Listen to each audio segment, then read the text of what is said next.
Hello everyone, મારું નામ રિદ્ધિ. આજે હું તમારી સાથે એક એવી બુકનું ડિસ્કશન કરવા જઈ રહી છું જે એજ્યુકેશનલ ફિલ્ડ માટે એક ગેમ ચેન્જર બની શકે છે. એ બુકનું નામ છે તોતો ચાન.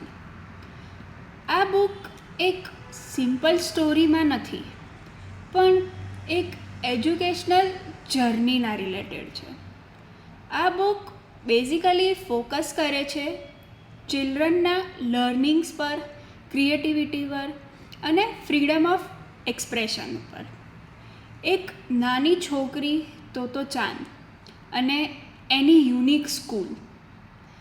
હવે આ બુકનું મેઇન કોન્ટેન્ટની વાત કરીએ તો નોર્મલી સ્કૂલ્સમાં શું હોય? ખાલી બુક્સ, એક્ઝામ્સ અને થિયરી, રાઈટ? પણ આ બુકમાં ઓથરે એવું બતાવ્યું છે કે એજ્યુકેશનલ ખાલી થિયરિટિકલ ના હોવું જોઈએ, પણ પ્રેક્ટિકલ લર્નિંગ એટલું જ ઇમ્પોર્ટન્ટ છે. આ બુકમાં બતાવ્યું છે કે આઉટડોર એક્ટિવિટીઝ, નેચર સાથે કેવી રીતે કનેક્ટેડ રહેવું અને પોતાની વાતને એક્સપ્રેસ કેવી રીતના કરવી અને એનું ફ્રીડમ કેવી રીતના મેળવવું એ બતાવ્યું છે. આ બધું જ ચાઇલ્ડના ડેવલપમેન્ટ માટે કેટલું જરૂરી છે એ કહેવામાં આવ્યું છે. તોતો ચાનની સ્કૂલ બાળકોની મિસ્ટેક્સ કરવાની છૂટ હતી અને એમની મિસ્ટેક્સમાંથી જ એ લોકો શીખતા હતા અને એમને ઓપોર્ચ્યુનિટી આપતા હતા. હવે આપણે વાત કરીએ એજ્યુકેશનલ પર્પઝની, તો આ બુક કમ્પ્લીટલી ચાઇલ્ડ સાયકોલોજીના ઉપર રિલેટેડ છે. આજના જમાનામાં જ્યારે ચાઇલ્ડ સાયકોલોજી એજ્યુકેશનની ફિલ્ડમાં મેઇન પ્રાયોરિટી બની ગયું છે, ત્યારે આ બુક સમજાવે છે કે હરેક ચાઇલ્ડની ઇન્ડિવિજ્યુઅલિટીને સમજવી જરૂરી છે. બુકની સૌથી મોટી સ્ટ્રેન્થ એ છે કે એ ડાયરેક્ટ આપણા ઇમોશન્સ સાથે કનેક્ટ કરે છે અને આપણને બધાને ક્યારેક ને ક્યારેક એવું તો ફીલ થયું જ હશે કે મને કેમ કોઈ નથી સમજતું, મને ક્યારે કોઈ સમજશે. બસ તોતો ચાનની સ્ટોરી બી કંઈક આવી જ હતી જે આ સિચ્યુએશનને ફેસ કરી રહી છે.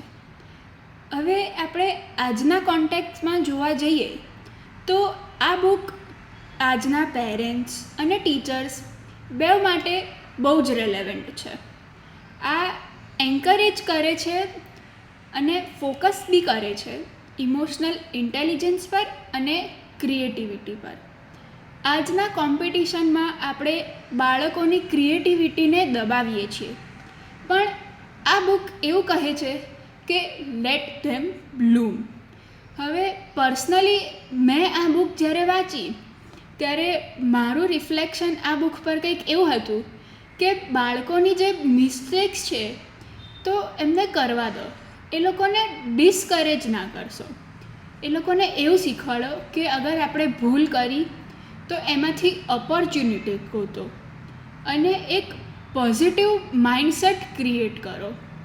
હવે એન્ડમાં કન્ક્લુઝનમાં હું એવું કહીશ કે એજ્યુકેશનનો મતલબ ખાલી નોલેજ પર ફોકસ કરવું નથી, પણ બાળકોની અંદર ક્યુરિયોસિટી જગાડવી ખૂબ જરૂરી છે. કેમ કે આજકાલના બાળકો ખાલી ટેકનોલોજીમાં જ ઊભા રહી ગયા છે, બીજું કંઈને એ લોકોને દેખાતું જ નથી. તો આમાં બધું યુનિક છે. તો મારા આજની વાત બસ હું ખાલી 4 વર્ડ્સમાં પૂરી કરીશ કે સ્ટ્રેસ લેસ અને એન્જોય મોર. Thank you.